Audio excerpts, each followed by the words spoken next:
Bismillahirrahmanirrahim. Hamim. Tanzilul kitab minallahil azizil alim. Ghafiriz zambi wa qabilit tawbi syadidil iqab. Dzit tawri la ilaha illahu ilaihil masir. Ayat yang pertama surat Ghafir ini Hamim.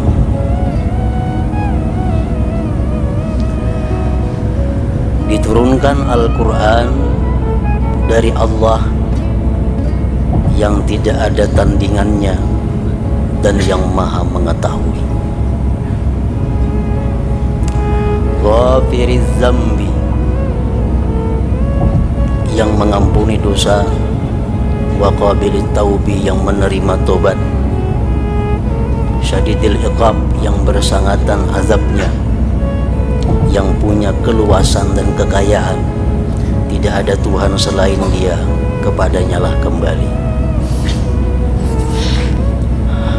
Para muhibbin rahimakumullah, ayat yang pertama Hamim, ha dan mim hurufnya Hamim.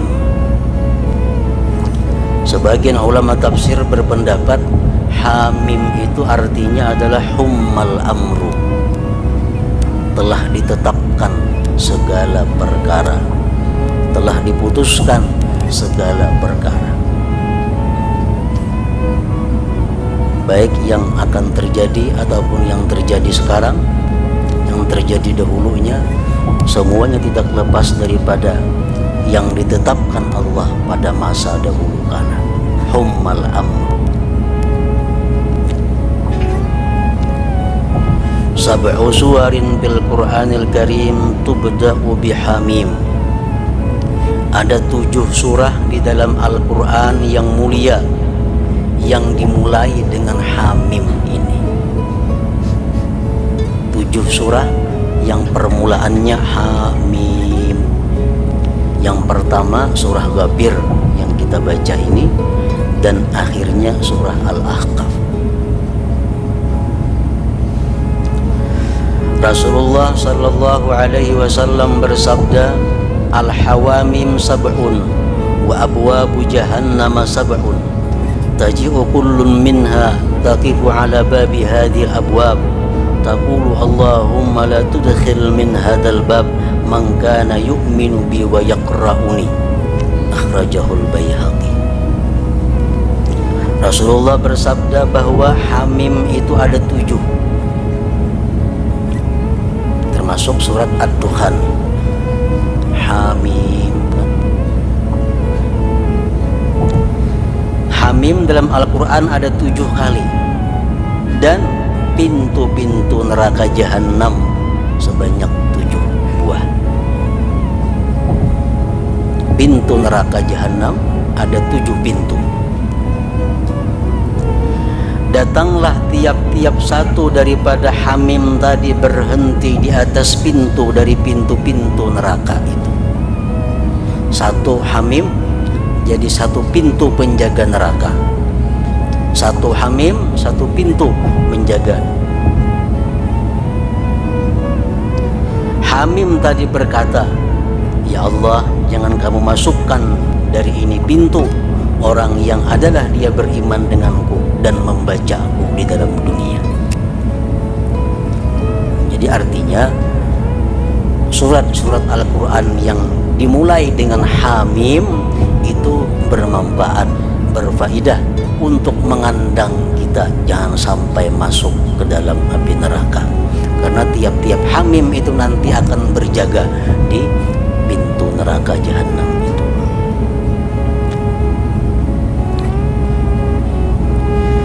Rasulullah sallallahu alaihi wasallam bersabda lagi, man qara'a Hamim ila ilaihil masir wa ayatal kursi hina yusbihu hubiza bihima hatta yumsi wa man qara'ahuma hina yumsi hubiza bihima hatta yusbih.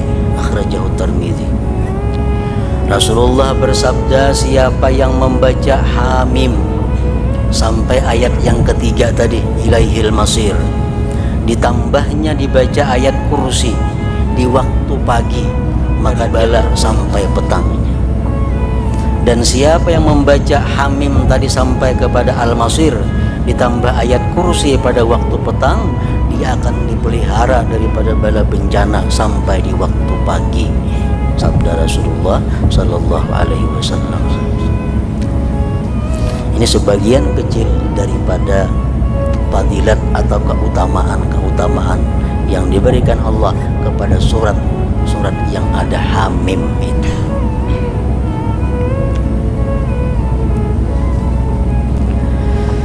Ghafiriz Zambi. Surat ini disebut surat Ghafir karena ada kalimat dalam ayat yang ketiga, Ghafiriz Zambi wa qabilit taubi syadidil iqab.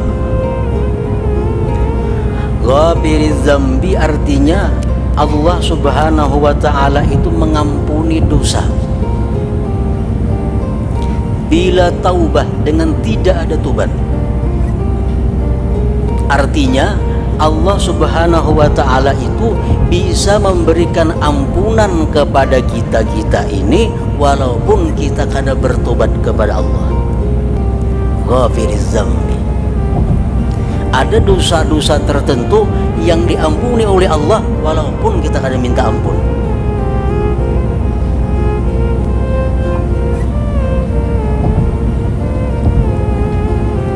Ghafiriz Zambi, yang mengampuni dosa, ai bila taubatin, dengan tidak pakai tobat.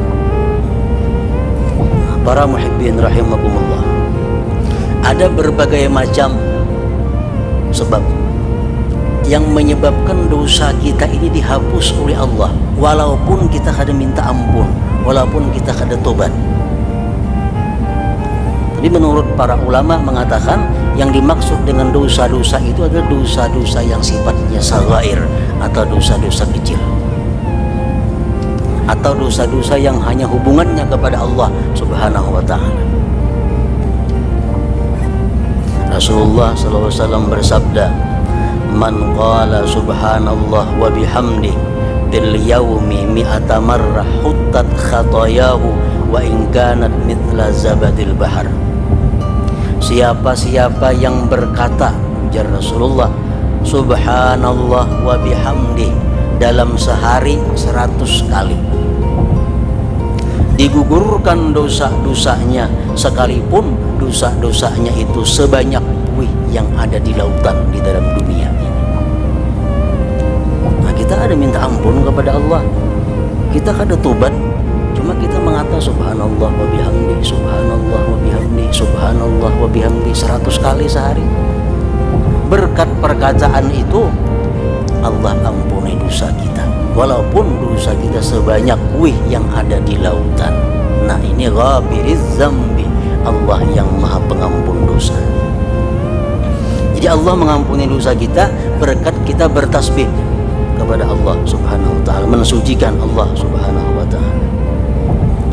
Ada lagi Allah Subhanahu wa ta'ala memberikan kepada manusia ampunan tanpa kita berbacaan, tanpa kita bertobat, tanpa kita memuji Allah, tanpa kita bersalawat, diampuni oleh Allah dosa kita semata-mata karena kita berada di tempat-tempat atau di waktu-waktu yang mulia. Contohnya Rasulullah SAW bersabda, yattali'ullah ila jami'i khalqih lailatan nisfi min sya'ban wa yaghfiru li jami'i khalqihi illa li musyrikin aw musyahin. Rawahu Ibnu Hibban bi sahihihi. Allah menilik kepada seluruh makhluknya pada malam nisfu Sya'ban. Malam nisfu Sya'ban Allah memantau, memperhatikan seluruh hamba-hambanya, maka dia ampuni seluruh makhluknya itu walaupun gurih, walaupun sedang bekerja, walaupun sedang santai, kada ada bacaan apa-apa, kada ada berzikir apa-apa, tapi karena dia ada pada malam nisfu Sya'ban itu, Allah ampuni dosanya. Kecuali bagi orang yang menyekutukan Allah dan orang yang saling berbantah-bantahan, itu yang kada diampuni. termasuk dalam kandungan ghafiriz dzambi, Allah yang maha pengampun dosa. Jadi beruntung orang-orang yang sempat menemui malam nisfu Sya'ban itu.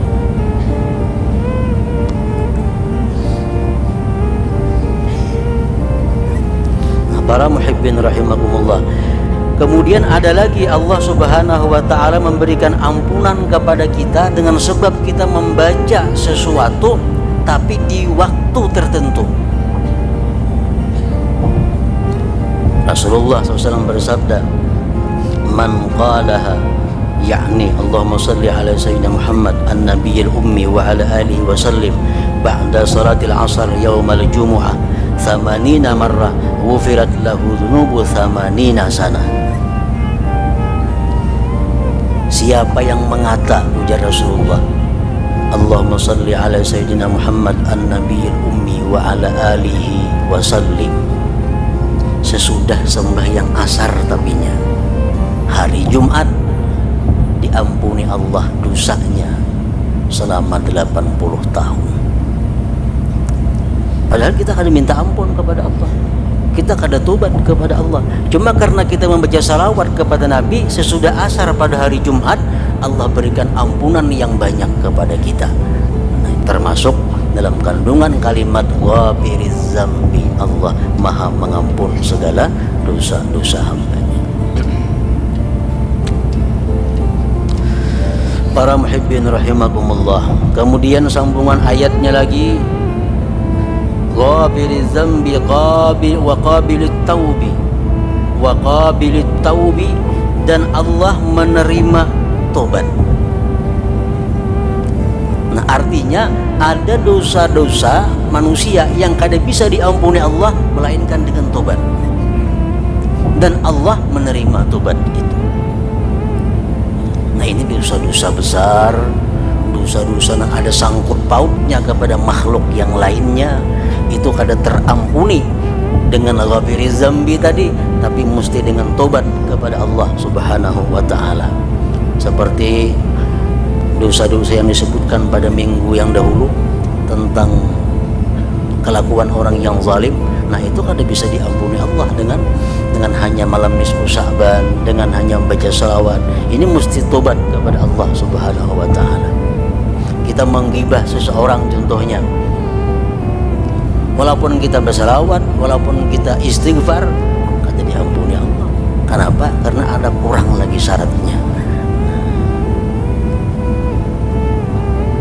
Kita mengambil handphone orang, ambil sandal orang, boleh ke rumah pakai salawat 1000 kali, hilang nggak dosanya? Kada hilang dosanya. Kenapa? Sandalnya masih ada di rumah kita.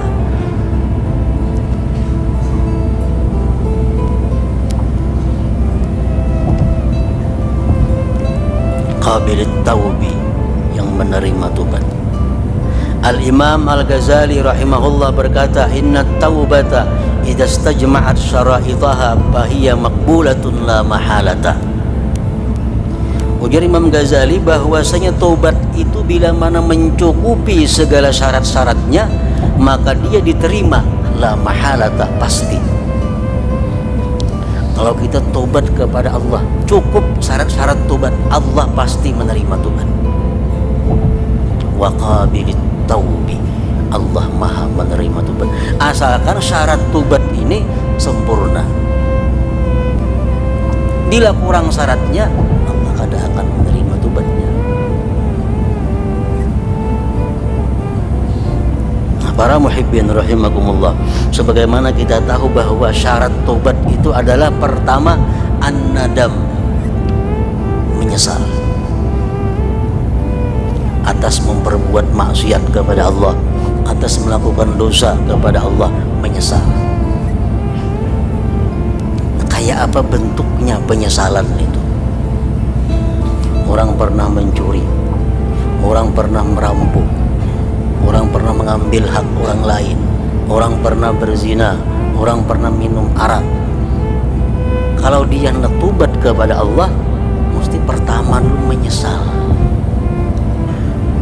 Nah, menyesal itu macam apa? Sehingga masuk di dalam syarat tobat yang sebenarnya. Imam Ghazali mencontohkan penyesalan yang bisa dimasukkan dalam kata-kata an-nadam, syarat tobat itu. Contohnya, kita minum teh atau minum susu atau minum madu, minum nyaman, tuntung minum, ujar nang tukang surungnya teh itu kan tahulah teh na ikang minum tadi paku buati racun itu, teh nang ku minum tadi paku buati racun, madu na ikang minum tadi beracun itu, ikan bila kada karuan bisa mati kemakan racun ini. Nah, kayak apa hati kita? Menyesal kada minum tadi, menyesal, pasti kita menyesal. Kayak apa sesalnya kita? Pasti kada kakaruan kita, pikiran kada karuan, kasih tuh kamari berusaha anak menghilangi racunnya itu, karena bila kada itu mati. Nah, bila mana kita menyesal melakukan dosa yang dahulu, sebagaimana kita menyesal kita pernah minum racun itu sudah masuk di dalam menyesal yang benar. Bila masih kurang pada itu, belum menyesal karena kita tambahkan racun, sakit hati kita, sakit hati dan menyesal luar biasa, tetangis. Kasih tuh kamari kita ujuk-ujuk mencari obatnya anti racun supaya bisa membuang racunnya itu. Ada terdengar di Bedayang hati ahli datangnya ke Bedayang mencari membuangi racunnya. Ada terdengar di Paringin datangi ke Paringin. Kenapa? Karena saking menyesalnya tak makan racunnya. Bila kata dibuangi mati. Nah, macam itu juga dosa. Kita pernah melakukan satu dosa, begitu tahu bahwa dosa itu akan membahayakan roh kita, dosa itu akan membahayakan kita di akhirat kaina. Kayak apa kita menyesalnya? Kasih tuh kamari kita mencari Tuhan Guru supaya bisa tobat, supaya bisa hilang ingatan kita kepada dosa-dosa yang begitu nyaman, begitu lezat dahulunya itu. Nah, jadi perbandingan menyesal tuh macam itu. Amun sekadar menyesal tapi kada sampai sesalnya macam orang minum racun tadi, belum termasuk sesal, masih diragukan tobatnya apa diterima Allah atau belum diterima lagi.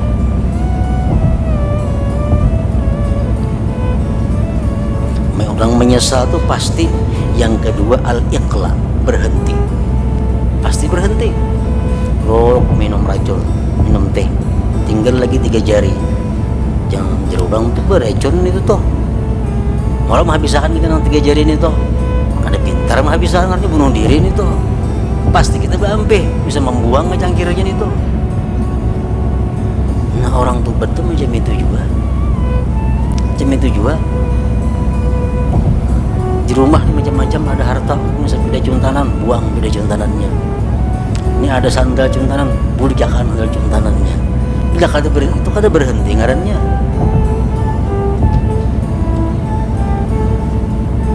Yang ketiga al-azmu ala alla ya'ud, berbalik lagi mengulangi perbuatan itu. Nah, akan datang pasti hati-hati, walaupun nyaman walaupun untung aku hati-hati kalau punya ada racun di dalamnya. Walaupun menguntungkan, walaupun lezat, walaupun bagaimanapun, aku berhati-hati kalau itu sesuatu yang diharamkan oleh Allah Subhanahu wa ta'ala. Itu kalau yang hubungannya kepada Allah. Yang keempat, kalau hubungannya kepada manusia, raddul huquq ila ahliha, mengembalikan hak kepada pemiliknya. Kalau sudah macam itu kita tobat kepada Allah, Allah pasti akan menerima tobat.